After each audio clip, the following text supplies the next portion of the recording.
আসসালামু আলাইকুম এভরিওয়ান, সবাইকে Eid Mubarak. Welcome back to our another new blog.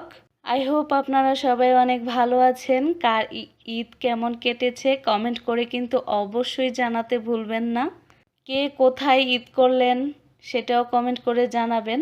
ঈদের ব্লগটা দিতে দিতে একটু লেটই হয়ে গেল, কারণ রোজার ঈদের থেকে কিন্তু কুরবানির ঈদে আমাদের কাজ একটু বেশিই থাকে।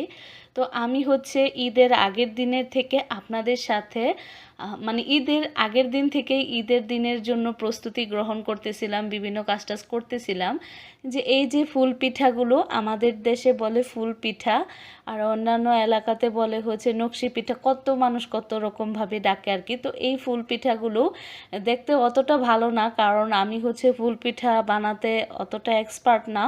তো আমি হচ্ছে এই পিঠাগুলোকে কয়েকবার করে ছাদের উপরে নিয়ে গেছি, আবার হচ্ছে নামাইছি রোদ দেওয়ার জন্য। যেহেতু এগুলো অনেক দিন আগে বানায় রাখছিলাম, 1.5-2 মাস আগে বানানো ছিল। তো রোদ না দিয়ে পিঠাগুলো ভেজে পাক দিলে কিন্তু খেতে ভালো লাগবে না, তিতা লাগবে। এজন্য হচ্ছে আমি রোদ দিচ্ছিলাম, কিন্তু বারবার তো বৃষ্টি নামছিল। ঈদের আগের দিন পর্যন্ত কিন্তু আমাদের এদিকে প্রতিদিন বৃষ্টি হয়েছে, বলতে গেলে সারাদিনই বৃষ্টি হয়েছে। তো এই তো আমি হচ্ছে পিঠাগুলো এক চুলাতে তেল বসাইছি, আরেক চুলাতে হচ্ছে মিঠাই বসাইছি। একদম গরম তেল থেকে হচ্ছে পিঠাগুলো ভেজে, যেহেতু পিঠা বানানোর পর একটা ভাজা দেয়া থাকে, পিঠা পাক দেওয়ার সময় কিন্তু আরেকটা ভাজা দিতে হয়। আর এখন তো অবশ্য আমরা রেডিমেড জিনিস খাই, রেডিমেড হচ্ছে যে খাবারগুলো থাকে ওইগুলাই খাই ঈদের দিন। কিন্তু আগে কিন্তু ঈদের দিন আমাদের মা চাচিরা অনেক রকমের পিঠা বানাতো, আর সেগুলোই হচ্ছে সেমাইয়ের সাথে আমরা খেতাম। তো আমি হচ্ছে ঈদের দিন ঝুরি ভাজা, তারপর হচ্ছে যে পাতা পিঠা থাকে ওইগুলাও ভাজি, কিন্তু এইবার আর ওইগুলা ভাজি নাই, আমি হচ্ছে ফুল পিঠাটাই বানাইছি। একা একা হচ্ছে আর কতটুকু বা ভিডিও করা যায়, আবার কাজ করা, তো একা একা ভিডিও করা আর কাজ করা কিন্তু অনেকটা কষ্টের। এক হাতে সব কিছু করতে হয়, আরেক হাতে ভিডিও করতে হয়। তো এত এত কষ্ট করে রান্নাবান্নার মাঝখানেও আপনাদের সাথে ভিডিও শেয়ার করছি। আমার প্রিয় ভিউয়ার্স আপু ভাইয়ারা, প্লিজ আমার চ্যানেলটি সাবস্ক্রাইব করে যাবেন। যদি আমার সম্পূর্ণ ভিডিওটি দেখে আপনাদের কাছে ভালো লাগে তাহলে অবশ্যই আমার চ্যানেলটি সাবস্ক্রাইব করে যাবেন। আমি হচ্ছে পুডিং বানিয়ে রেখেছিলাম ঈদের দিন রাতে, চাঁদ রাত বলি আমরা যেটাকে। তো পুডিংটা হচ্ছে ছোট একটা ডিশের মধ্যে হচ্ছে আমি এটাকে বানিয়েছিলাম গ্যাসের চুলায়। তো পুডিংয়ের ভিডিওটাও আমি করেছিলাম, কিন্তু এখন এসে দেখি যে আমার ভিডিওটা ডিলিট হয়ে গেছে। তারপর আমি যে ময়দা সেমাই থাকে, ময়দা সেমাই রান্না করেছিলাম, পুডিং বানিয়েছিলাম, দুইটা ভিডিওই আমার থেকে হচ্ছে ডিলিট হয়ে গেছে। তো আমার ক্যারামেলটা যেহেতু মানে ক্যারামেলিক পুডিংটা যেহেতু আমি রাত্রে বানিয়ে রাখছি, আর সারা রাত ফ্রিজে নর্মালে হচ্ছে রেখেছিলাম, এখন হচ্ছে সকালবেলা আমরা হচ্ছে আগে পুডিংটা খাচ্ছি, তারপর হচ্ছে পরবর্তীতে সেমাই খেয়েছি। সর্বপ্রথম হচ্ছে পুডিংটা খেয়েছি, আর সবচেয়ে বেশি মজা ছিল হচ্ছে পুডিংটাই। এত মজা হয়েছিল ওই দিনকার পুডিংটা, এত সফট হয়েছিল। অনেক দিন পরে পুডিং বানিয়েছি। প্রায় মাঝে মধ্যেই হচ্ছে কেক বানানো হয়, কিন্তু পুডিংটা খুবই কম বানানো হয়। আগে বানাইতাম, এখন হচ্ছে এগুলো আর করতে ভালো লাগে না আর কি। কিন্তু এখন ঘরে সবার ডায়াবেটিস, তো এখন আর ওইরকমভাবে আমার শখের জিনিসগুলো বানানো হয় না।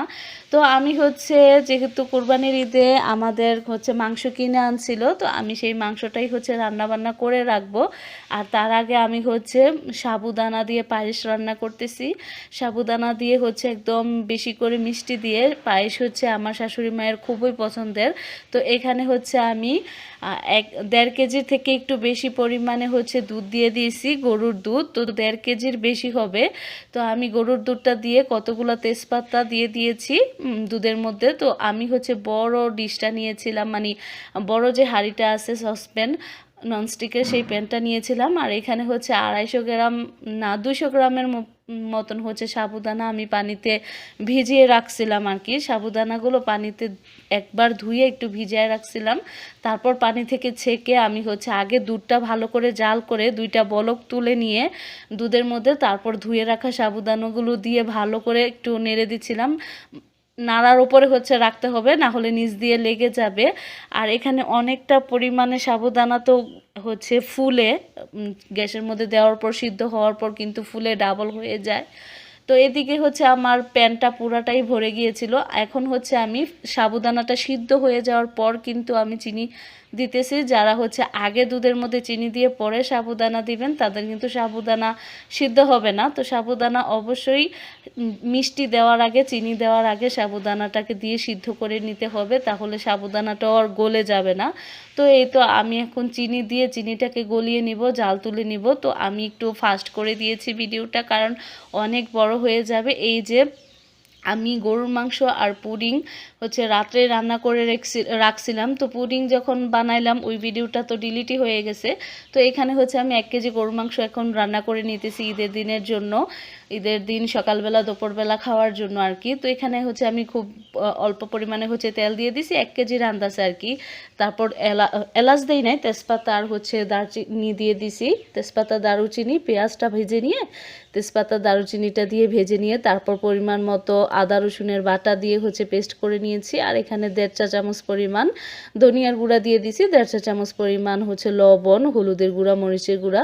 যেহেতু আমরা ঝালটা একটু বেশি খাই, এখানে 2 চা চামচ পরিমাণ শুকনা মরিচের গুঁড়া দিয়ে দিছি। একটু পানি দিয়ে হচ্ছে ভালো করে কষিয়ে নিব। তো মশলার সঠিক পরিমাণ আর মশলাটা কষানোর মাধ্যমেই কিন্তু গরুর মাংস হোক, খাসির মাংস হোক, যে কোনো মাংসই হোক না কেন মশলাটা কষানোর মাধ্যমেই কিন্তু মজাটা হয়।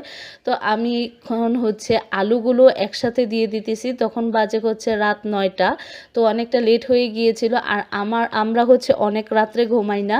অনেকে আসে না যে রাত্রে অনেক রাত করে ঘুমায়, আমরা একটু তাড়াতাড়ি 10:30টার মধ্যে কিন্তু আমরা ঘুমিয়ে যাই। তো এই তো আমি হচ্ছে গরুর মাংসের মধ্যে আলু দিয়ে দিছি। তো গরুর মাংসের মধ্যে আলু না দিলে আমার হাজব্যান্ড আবার পছন্দ করে না, ওর হচ্ছে গরুর মাংসের মধ্যে আলু লাগবেই, আলু মাস্ট। তো এখানে হচ্ছে আমি পানি দিয়ে তারপর হচ্ছে জিরা দিয়ে দিব। আর সকালবেলা হচ্ছে আমি আরও লাচ্ছা সেমাই রান্না করছিলাম। তো এইগুলো আর দেখাইলাম না, এত কিছু দেখাতে গেলে ভিডিওটা অনেক লং হয়ে যাবে। তো আপনাদের ঈদ কেমন কাটলো, ঈদের মধ্যে কি কি রান্না বান্না করলেন, খাওয়া দাওয়া করলেন, কোথায় বেড়াতে গেলেন, কমেন্ট করে কিন্তু জানাবেন। আজকের ব্লগটি ছিল এই পর্যন্তই। আল্লাহ হাফেজ।